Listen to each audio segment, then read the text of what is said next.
Do you want more happiness, more success, more self-belief? One thing that we can do to be more happy, be more content in life is to look back at some of the events that have happened in our childhood.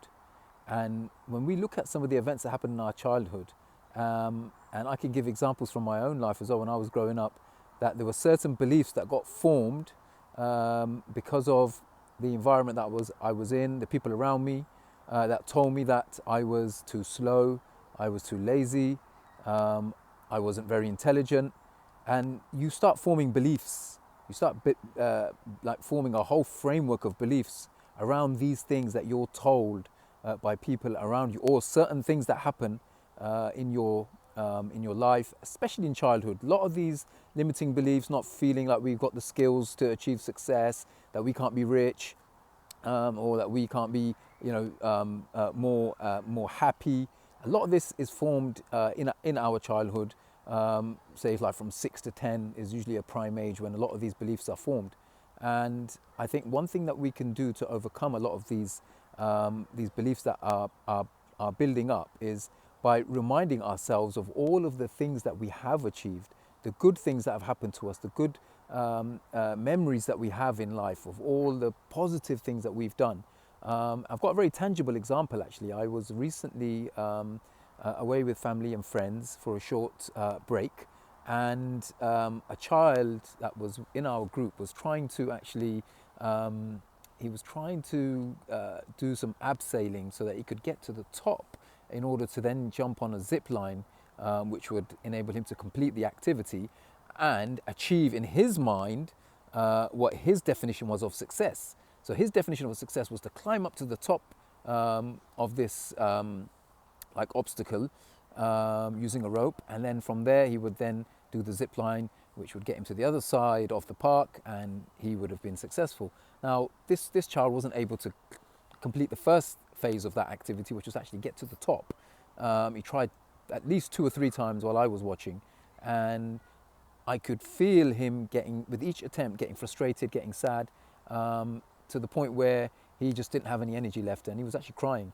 And I went up to him, put my arm around him, and I said to him that you don't have to make yourself, or rather, you don't have to beat yourself up for not being able to climb, because there's so many people that haven't even attempted, right? So you actually won when you decided. This is what I said to him. I said, you've actually won when you decided to be bold and be brave and take that risk and try to climb that mountain, or for him that was a mountain to climb, right?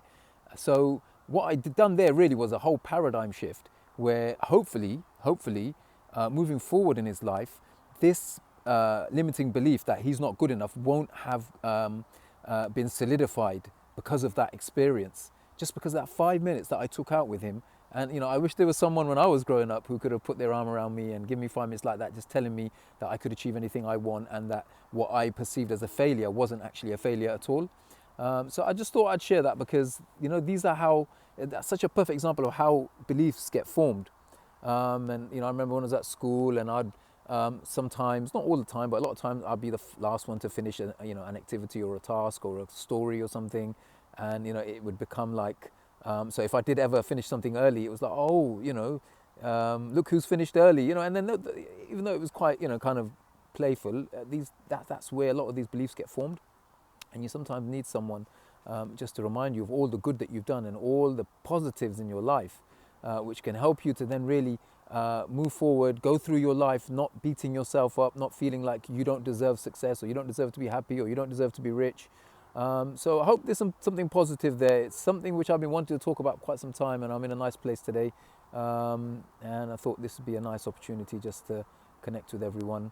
So yeah, what beliefs have you formed through your childhood, which have built up some resistance, that no matter how much you achieve, you still feel like you're not good enough. You still feel like you're not worthy enough, and the amount of success you have in terms of wealth, or in terms of blessings, having family, having friends, having community, all those things, no matter how much of that you have, you still don't feel complete. You still don't feel like you completely have achieved everything that you want. So yeah, I'd be keen to know what exactly your thoughts are and your take is on that. So yeah, please share your story. We'd be happy to hear. Stay blessed, everyone. Peace be upon you all.